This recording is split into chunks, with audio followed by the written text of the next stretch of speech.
మన యొక్క స్థితి ఇంకొకరి మాటల మీద ఆధారపడి ఉండదు. ఎవరి అభిరుచులు వాళ్ళకుంటాయి. సో, వాళ్ళ దీనికి తగ్గట్టు మనం వేసుకున్న కలర్ వాళ్ళకి నచ్చకపోవచ్చు, డిజైన్ నచ్చకపోవచ్చు. దానికి మనమెందుకు మూడ్ ఆఫ్ చేసుకుంటున్నాము?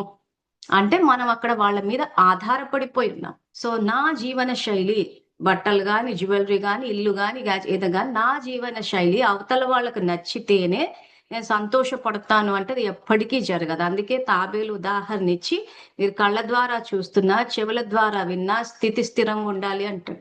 కొంతమంది కావాలని ఇరిటేట్ చేయడానికి కూడా బాలేదని చెప్తారు. కొంతమంది ఊరికేనే వీళ్ళని కొంచెం అంటే క్లోజ్ అవ్వాలనో, మోసం చేయాలనో, దగ్గర అవ్వాలన్నప్పుడు లేకపోయినా బానిపోతాయి. ఇన్ని కన్‌ఫ్యూజన్స్ ఎందుకు మనకి? మనకు నచ్చింది కొనుక్కుంటాము, వేసుకుంటాము, సంతోషంగా ఉంటాం. అవతల వాళ్ళకి నచ్చుతుందా, నచ్చదా అన్నది అది వాళ్ళ ఇష్టం మీద ఆధారపడి ఉంటుంది. సో, వాళ్ళ ఇష్టాలకు తగ్గట్టు మన జీవితాన్ని నడపలేం. సో, ధర్మం ఏదో మనం తెలుసుకుంటాము. డబ్బు సంపాదించే పవిత్ర కార్యం అన్నది చేస్తాము. చేసి మన అభిరుచులకు తగ్గట్టు జీవిస్తాము. సో, ఆ రకంగా ధర్మ మార్గంలో చేస్తూ పోయినప్పుడు డబ్బు ఖచ్చితంగా మల్టిప్లై అవుతుంది. సో, ఈరోజు తప్పుడు మార్గంలో సంపాదించే వాళ్ళు ఆ మెథడ్‌ని యూజ్ చేయలేరు. సో, ఫస్ట్ ఏదైనా స్టార్ట్ చేసేటప్పుడు సంకల్ప స్థాయిలో స్టార్ట్ చేయాలి. చేసేటప్పుడు ఈరోజు నేను ధర్మ మార్గంలో డబ్బు సంపాదించగలను.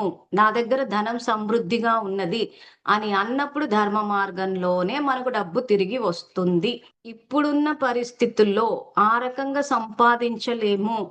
ఖచ్చితంగా రాంగ్ రూట్‌లో వెళ్ళాల్సిందే. మెజారిటీ అంతేంటంటే డబ్బు సంపాదించిన తర్వాత చేసే తప్పు పనులన్నీ ఆ టాక్స్‌లు ఎగ్గొట్టడానికే చేస్తారు. ఈరోజు తప్పుడు లెక్కలు రాసినా, ఏం చేసినా దేనికోసం చేస్తున్నారు? ఆ టాక్స్‌లు ఎగ్గొట్టడానికి. సో, ఇక్కడ ఆధ్యాత్మిక అందుకే ఏం చెప్పాను? భక్తి చేస్తున్నాం గానీ, భక్తిలో ధర్మం లేదు. అంటే భగవంతుడిని పూజిస్తున్నాం కానీ, రాంగ్ మెథడ్స్ వాడుతున్నాం. సో, దానివల్ల ఏమవుతదంటే, ఎక్కడో చోట దాని నెగెటివ్ పర్యవసానం తిరిగొచ్చినప్పుడు ఖచ్చితంగా నష్టపోతాం. సో, అందుకే ఇక్కడ ఏమంటున్నారంటే, మనము చేయవలసిన కర్మలన్నీ చేస్తాం. కానీ అది ధర్మం ప్రకారము ఆ ధర్మాన్ని బోధిస్తాడాయన. సో, ఈరోజు ఇప్పటిదాకా లెర్నింగ్ పాయింట్ ఏంటి? కర్మ ఫిలాసఫీ ప్రకారం మనం ఏదైతే ఇస్తామో అది తిరిగి వస్తుంది. చట్టం రాసేశారు కాబట్టి వచ్చేస్తదది. ఎక్కడ భగవంతుడు అవసరము అంటే అది వచ్చిన తర్వాత ఎలా హ్యాండిల్ చెయ్యాలి? ఎలా మనం స్థిరంగుండాలి? ఎలా అహంకారానికి, లోభానికి వశమవ్వకు. ఎందుకంటే ఎప్పుడైతే అక్కడ వశమవుతామో అక్కడి నుంచి పతనం స్టార్ట్ అయిపోతది.